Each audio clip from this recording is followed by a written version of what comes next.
What I love about a really good mystery like this is that everything, if it asks you, if you pay attention, everything you've paid attention to will pay off eventually in the movie. Nothing's wasted. It's incredibly generous, and I mean, that's Ryan, that's his character, but it bears watching again. I mean, I know everybody comes on this show and says, watch it twice, but it really does.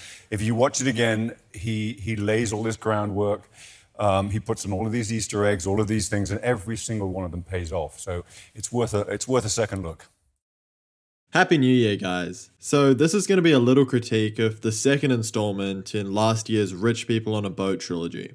Seriously, how many Eat the Rich movies are Hollywood going to make? Anyway, it might come as a surprise to you that Glass Onion was probably my favorite experience in the cinema last year. You could tell that everyone in the room was completely absorbed into the movie. Pretty much all the jokes got laughs, and you could hear sounds of shock at the big reveals. So I left the theatre beaming and eager to watch it a second time to unpack the mystery even more. I always find that the second watch of a good mystery movie is the best because you're picking up on all the little details you missed the first time, which makes it a completely different experience. So you can imagine my disappointment when I loaded up the movie after it dropped on Netflix and the whole thing kind of fell apart for me. Now let me make this clear, I still like the movie, I still think it's good, and I'd even recommend it. The performances and the mystery setup are so engaging that it'd be hard not to be entertained by it. But that's where its merit ends for me. I find the characters are extremely one-dimensional, the satire is way too on the nose, and the actual mystery plot is really messy. What works about Knives Out is it has a lot going for it. On the one hand, you can watch it as a satisfying murder mystery that is actually pretty airtight, but on the other, it also has a solid commentary on class and power. The concept of Knives Out is it's taken the whodunit genre and giving it the engine of a thriller. You're not just guessing who killed Thrombey for 2 hours, you know it's Marta. What makes it exciting is you wanted to dodge Blanc and get away with it. Not only because you dislike Thrombey's family, but because the movie endears you to her. On the surface, the Thrombey family are all just really shallow. But what elevates this is the Christopher Plummer character. It's a nice touch that he's this novelist who writes these intricate mysteries, but he seemingly neglected his kids. He overlooked that detail. You really get the sense from him that he regrets how he's raised his family, and he wishes he had done them better. So there's some depth there that they were raised really poorly, which is an interesting angle, and it gives a reason why they're all so stuck up. It's not just saying rich people bad, it's something more than that. I'm not saying Knives Out is this insanely deep movie, it's not, but it has layers there that you can peel back. Like, it's not flawless, there are still plot holes. For example, the whole thing with Ransom murdering Fran doesn't entirely add up. If you don't remember, around the middle of the movie, Marta is supposedly blackmailed by the housekeeper Fran with the toxicology report. The implication is that if it's released, it will prove that Marta gave Thrombey an overdose of morphine. So she goes to meet with Fran, but plot twist, she's on the verge of dying from morphine herself. Someone's framed Marta. Later on, it's revealed that Ransom injected her when she tried to confront him over tampering with the crime scene. Going by the logic of the movie, it takes 10 minutes to die from an overdose of morphine. So the issue is, how come Fran lives for like 2 hours, which is conveniently just enough time for Marta to get there before she dies? So the movie kind of breaks its own rules there. But it doesn't ruin it because the story is building towards these bigger themes and payoffs with the characters. It's also even more rewarding watching it a second time, because there's all these little clues hidden throughout the movie that hint at the ending. For example, early on when Blanc is interviewing the Thrombey family, it's mentioned that he was featured in a New Yorker article, and that's how a few members of the family know about him. So on rewatch, when you're shown Ransom's apartment in the second half, you can briefly spot a stack of New Yorker magazines, which is a nice breadcrumb for when it's later revealed that it was him who invited Blanc to investigate. Where Knives Out was just completely star-studded, I mean Chris Evans, Jamie Lee Curtis, Don Johnson, Michael Shannon, Glass Onion uses a noticeably smaller and lesser-known cast. Apart from Daniel Craig and Edward Norton, there's not really any heavy hitters here.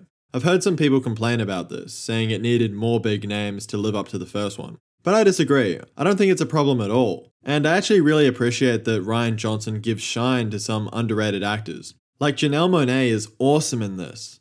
I'd seen her in Hidden Figures and Moonlight, but here she really stands out.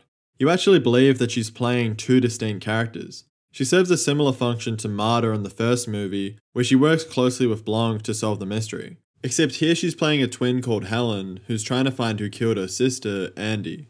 Do I even need to explain why Daniel Craig is so good in these movies?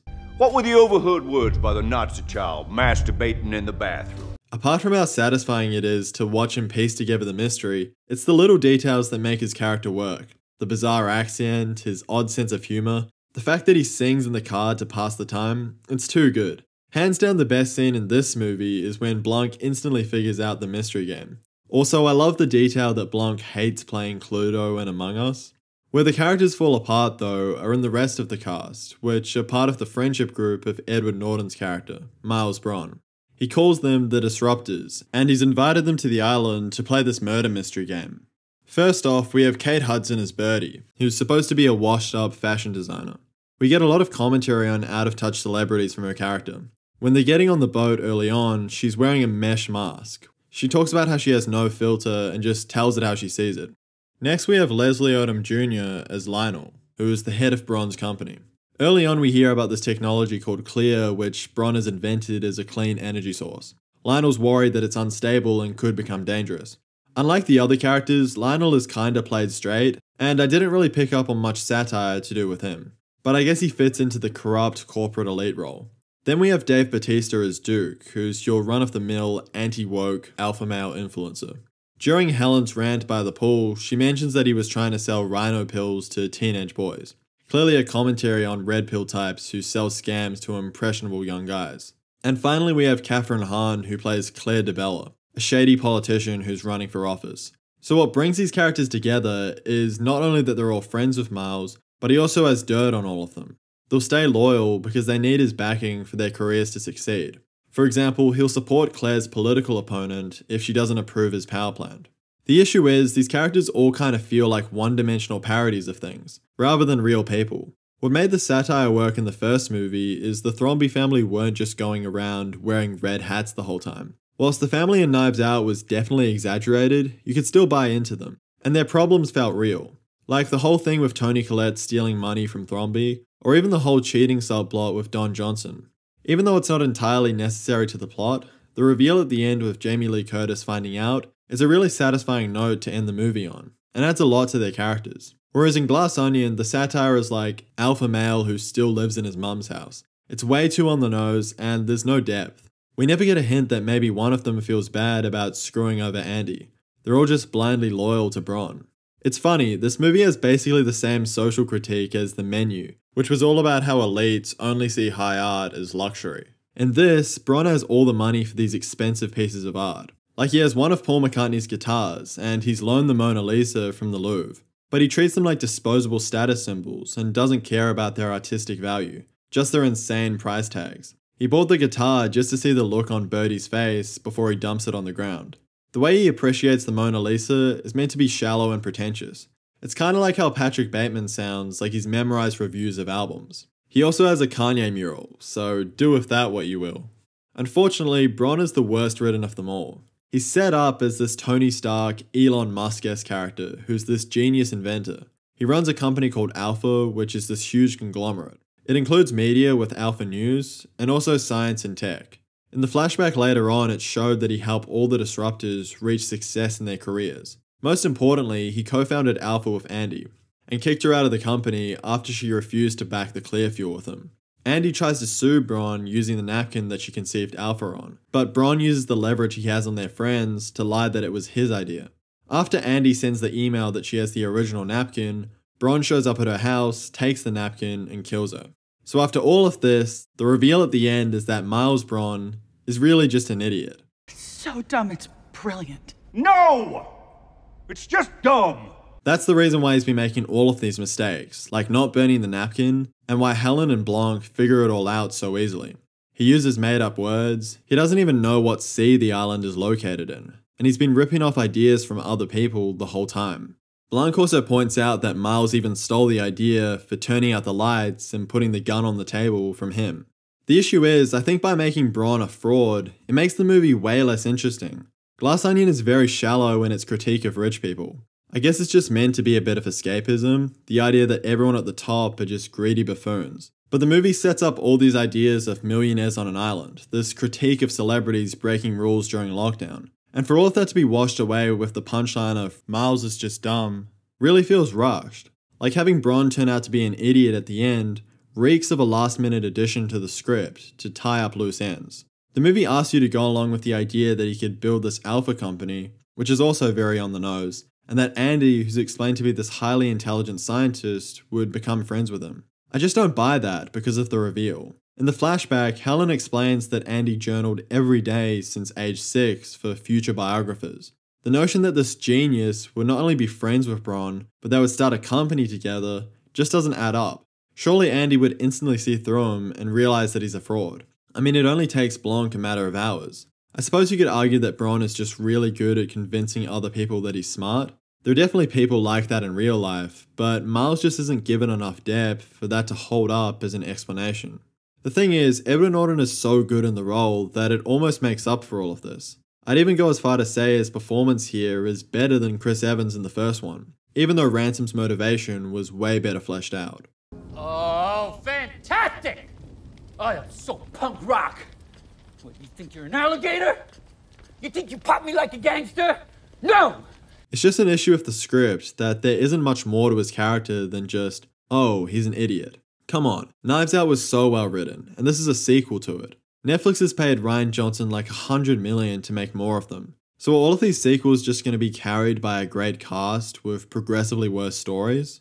Like, I want Daniel Craig to be in more of these movies. I like Benoit Blanc as a character so much. That's what made the first movie special, and even parts of this one. The dynamic between him and Ana de Armas and Janelle Monáe.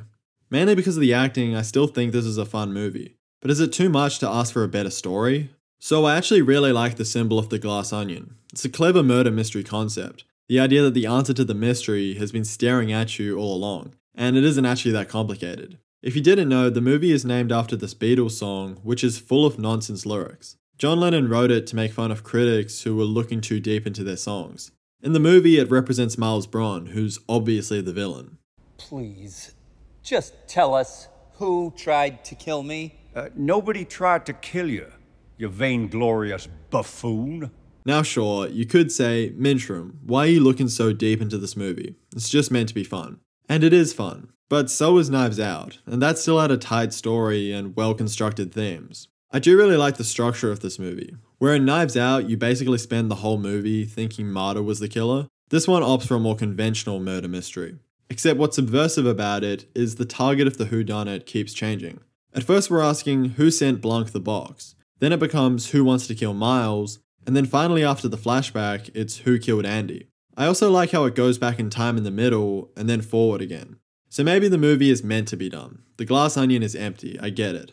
But don't treat the audience like we're dumb. Because in the flashback scenes after the twin sister twist, things are switched around from when we first saw them at the start. The absolute worst one though, happens in the scene where Blanc lays out why Bron is the killer. Basically he explains how when the disruptors were rushing to Andy's house after she sent them the email, Duke was almost hit by Bron as he was driving back from the house. Blanc then brings up that Duke almost revealed this when they were at the pool. So we go back to that scene, and the dialogue has changed from when we first saw it. Was it on the road outside, right? Anderson Cooper's birthday. Coop's parties are memorable. Iconic. You remember that night you almost pancaked me with it on the road outside of Andy's? Anderson Cooper's birthday. The movie is trying to trick you into thinking you missed that clue, when it was never there in the first place. It's important to point out because this is exactly how not to write a murder mystery. Things should be hidden in plain sight, not erased completely. If the point of the glass onion symbol is that you've been staring at the answer the whole time, then you can't just go back and change things to hide that answer. This is my issue with watching it a second time. Particularly with the twin sister twist, there aren't many clues in the first half foreshadowing that, so it kinda just comes out of nowhere. That said, I thought a place where the movie did succeed was at the start when Blanc is in the bathtub. He's told that there's a box for him at the door, and instead of us seeing the box, it just cuts right to the title card. I like that, because when you watch it the first time, it's relying on you assuming that he just opened the box like the rest of them did, when really, it's hiding the whole Helen twin sister reveal. Moving on, it's straight up ridiculous that Helen survives from that gunshot from a notebook. Even on first watch, this took me right out of the movie. It completely undercuts the stakes that were set up. The idea that Blanc and Helen coming to the island would be dangerous. The notebook isn't even a clever payoff. It just comes out of nowhere like divine intervention or something. This was divine intervention. You know what divine intervention is? I think so.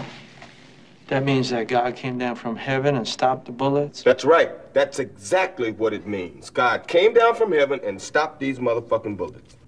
So Andy sent an email to all the disruptors saying she found the napkin and is going to burn Miles' whole thing down. Wouldn't it be dangerous to send that information to the people you know just betrayed you? So of course Lionel forwards the email to Bron, who somehow shows up at Andy's house before any of the others. Wouldn't Andy at least find this a little suspicious? She's supposed to be a genius. So of course he kills her and takes the napkin. It's just the worst plan. Finally, the way things unfold in the final act is just silly. Where do I even begin? The fact that Blanc and Helen give Bron the chance to burn the napkin, that makes Blanc look even dumber than even Bron is supposed to be.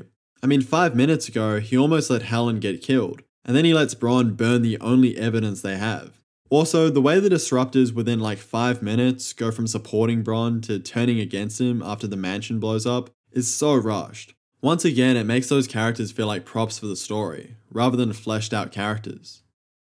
So to wrap this up, I think a lot of this material is elevated by the acting. I think without Daniel Craig, without Janelle Monáe, without Edward Norton, if these characters were played by lesser actors, the movie wouldn't work at all. The thing is, Rian Johnson has great ideas, straight up, but he needs time to flesh them out. He worked on Knives Out for 10 years, and that's why it's really tight and memorable. But I get the sense that Glass Onion is just going to be one of those sequels that's forgotten about as time passes, when it could have been more than that. It's a good experience on first watch, but as a story, I don't think it really holds up, or has a lot of emotion and interesting themes under the surface. It's just rich people bad. In other words, it's as hollow as a glass onion.